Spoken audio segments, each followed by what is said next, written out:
नमस्कार। चलिए आज बात करते हैं एशिया पैसिफिक बाजारों में आए उस जबरदस्त तूफान की जिसने सबको चौंका कर रख दिया। एक ऐसी खबर जिसने बाजारों में रातों रात जैसे जान फूंक दी। +5%। जी हां, ये कोई छोटा मोटा नंबर नहीं है।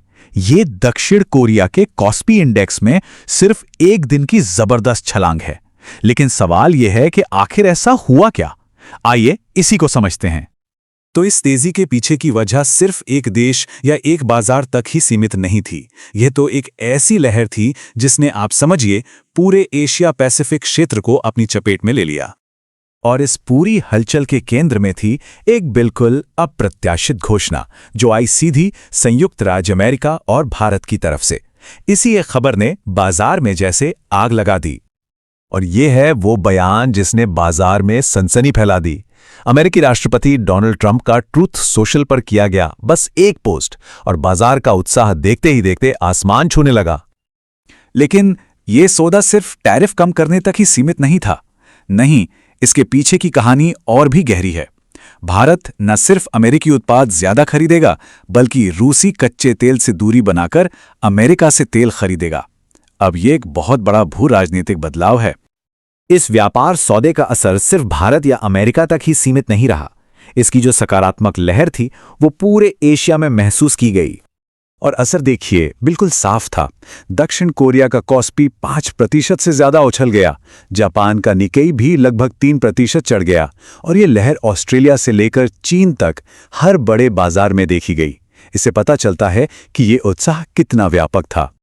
चलिए अब कहानी का रुख थोड़ा दूसरी तरफ मोड़ते हैं, यानी बाजार की अन्य महत्वपूर्ण घटनाओं की ओर। क्योंकि उस दिन सिर्फ तेजी ही नहीं थी, बल्कि बाजार का उतार चढ़ाव यानी अस्थिरता भी एक बड़ा विषय था जिस पर निवेशक नजर बनाए हुए थे। दक्षिण कोरिया में बाजार की छलांग इतनी तेज और इतनी जबरदस्त थी कि उन्हें बाय साइडकार नाम का एक सर्किट ब्रेकर चालू करना पड़ा। यह समझ लीजिए एक तरह का सेफ्टी स्विच है जो खरीदारी के बेकाबू होने पर अपने आप एक्टिवेट हो जाता है। यह दिखाता है कि बाजार में जोश किस हद तक था। और ये अस्थिरता सिर्फ स्टॉक बाजार तक ही सीमित नहीं थी। जरा चांदी को देखिए। पिछले शुक्रवार को इसमें 1980 के बाद की सबसे बड़ी गिरावट आई थी, लगभग 30%। और आज ये फिर से तेजी से उछल गया। ये बाजार के उतार चढ़ाव का एक सटीक उदाहरण है। इसके साथ ही सोने की कीमतों में भी सुधार हुआ। और दूसरी तरफ ऑस्ट्रेलिया में ब्याज दरें बढ़ने की उम्मीद ने भी बाजार को प्रभावित किया। तो साफ है, निवेशकों की नजर हर तरफ थी।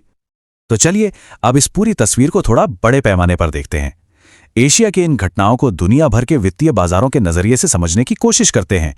और इसकी शुरुआत वॉल स्ट्रीट से होती है। ऐसा नहीं था कि ये तेजी सिर्फ एशिया में थी। एशियाई बाजारों के खुलने से ठीक पहले वॉल स्ट्रीट भी बढ़त पर बंद हुआ था। डाउ जोन्स 1% से ज्यादा ऊपर था, जिसने एशिया के लिए पहले से ही एक मजबूत और सकारात्मक माहौल बना दिया था। तो आज की इन तमाम घटनाओं के बाद एक बड़ा सवाल सामने आकर खड़ा हो जाता है। क्या यह वैश्विक व्यापार के एक नए युग की शुरुआत है, या फिर यह सिर्फ किसी बड़े तूफान से पहले की शांति है? इस सवाल का जवाब ही भविष्य की दिशा तय करेगा।